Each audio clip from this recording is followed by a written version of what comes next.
राधे राधे। आज की कहानी बेस्ड है कि जब समय खराब हो, ध्यान देना मित्रों, मैं ये कह रहा हूं समय खराब हो, भाग्य कभी खराब नहीं होता और भाग्य के भरोसे बैठने वाले व्यक्ति मूर्ख होते हैं। कर्म ही प्रधान है, वीरो भोग्या वसुंधरा। कर्म में शक्ति है। जो व्यक्ति पुरुषार्थ करता है वो पर्वत को भी चूर चूर कर सकता है। किंतु कोई कोई समय ऐसा आता है जब समय हमारा साथ नहीं देता। हम जो काम करते हैं वो उस काम में हमको उतनी सफलता नहीं मिलती जितनी हमने मेहनत की है, या फिर कि हमें सफलता ही नहीं मिलती, या एंड टाइम पे लक्ष्य प्राप्त होते होते कुछ चूक हो जाती है। समय 19-20 सबका आता है। रामचंद्र जी को राज मिलने वाला था और वनवास जाना पड़ा। एक कहावत है, एक उक्ति है, राजा नल पे विपत पड़ी, भूंजी मछली जल में पड़ी। राजा नल नाम के एक बहुत प्रतापी राजा हो गए हैं सतयुग में। जब उनके ऊपर विपत्ति आई तो उनका राज्य छिन गया। उन्हें और उनकी पत्नी को मजदूरी करना पड़ी, और जब वो भूखे थे उन्होंने मछली से अपना पेट भरने का सोचा तो जो मछली वो आग में भून चुके थे वो भी पता नहीं कैसे करके जल में जाके गिर गई। एक इस तरह से ये बात कही जाती कि राजा नल पे विपत पड़ी, भूंजी मछली जल में पड़ी। हुआ ऐसा कि एक सेठ सेठानी के एक ही लड़की थी। उनने लड़की की शादी कर दी। शादी तो उनने बड़ा अच्छा घर द्वार देख के की, किंतु समय दामाद का खराब हो गया। दामाद के पिता का, जो कि खुद भी एक बहुत बड़े सेठ थे, उनका खराब हो गया और वो लोग दरिद्र हो गए। अब सेठानी को बड़ा मन में टीस आए, बड़ा प्रेम आए पुत्री के लिए। वो कहे कि अपने पास में इतनी जायदाद है, तुम उनकी मदद क्यों नहीं करते? अपने पास में इतनी जायदाद है, तुम उनकी मदद क्यों नहीं करते? एक दिन सेठ ने कहा कि देखो भाग्यवान, जब हमने विवाह किया था तब उनके पास हमसे ज्यादा संपत्ति थी, लेकिन ये तो समय का खेल है। लक्ष्मी चंचला है, बड़े बड़े राजाओं के राज नहीं रहे, अभी उनका समय खराब चल रहा है। यदि हम मदद कर भी देंगे तो भी वो मदद सार्थक नहीं होगी और वो वापस दरिद्र हो जाएंगे। तुम इस बात को समझो। किंतु सेठानी बार बार यही रट लगाए।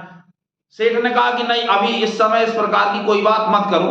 अंततोगत्वा सेठानी ने स्वयं ही सेठ से छुपाकर अपनी पुत्री की मदद करने का संकल्प किया, और उसने ऐसा किया कि सोने के सिक्के लड्डू में छुपाए, लड्डू बनाए और उनमें सोने के सिक्के छुपा दिए, शुद्ध देसी घी के लड्डू बनाए, और दामाद को बुलाया कि हमारे घर में उत्सव था, आप लोग आना भोजन करने के लिए। जब दामाद ने भोजन कर लिया उसके बाद में सेठानी ने वो लड्डू दामाद को दिए और उनसे कहा कि इन्हें आप जाकर अपने घर में खाना सभी को देना, अपने घर वालों को, पति पत्नी, तुम्हारे माता पिता, सब लोग मिलके भोग लगा के इनको खाना, भगवान का भोग लगाना और खाना। दामाद ने कहा बिल्कुल ठीक है।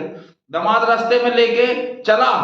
उसके मन में आया कि लड्डू में से तो शुद्ध घी की महक आ रही है और ये तो बहुत अच्छे बने हैं, इस समय मेरी स्थिति खराब है, क्यों ना इन लड्डुओं को बेच दिया जाए, और लड्डुओं को बेच के जो पैसा मिलेगा उनसे कुछ कम से कम मैं आटा दाल ले लूंगा।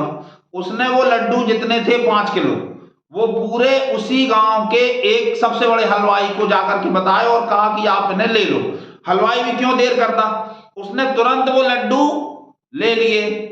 वो लड्डुओं के पैसे लेकर के दामाद जी तो चले गए घर, और यहां सेठ जी उस दिन खेत में अपने बोनी करवा रहे थे। एंड टाइम पे मजदूरों ने कहा कि सेठ जी, बोनी करने के पहले हमें भगवान को प्रसाद चढ़ाना पड़ता है, कुछ मीठा खुलवाइए, हम लोग भी खा लें, भगवान को भोग भी लगा दें। बिल्कुल ठीक। सेठ ने कहा अच्छा ऐसा ही करो, ठीक है, जाओ मीठा लेके आओ और अच्छा मीठा लाओ, आज तो मजदूर भी ज्यादा है, 5 किलो लड्डू लेकर आना।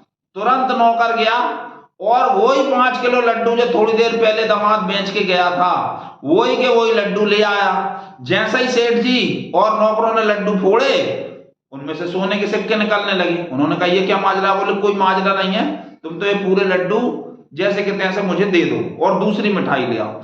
दूसरी मिठाई ले आए। सेठ जी घर पहुंचे। घर पहुंच के उन्होंने अपनी पत्नी से पूछा कि आज हमारे दामाद को तुमने बुलाया होगा भोजन करने के लिए। सेठानी ने कहा हाँ, आपको कैसे पता? बोले मुझे कैसे पता, वो छोड़ो, उसके बाद तुमने उन्हें कुछ उपहार दिया कि नहीं दिया?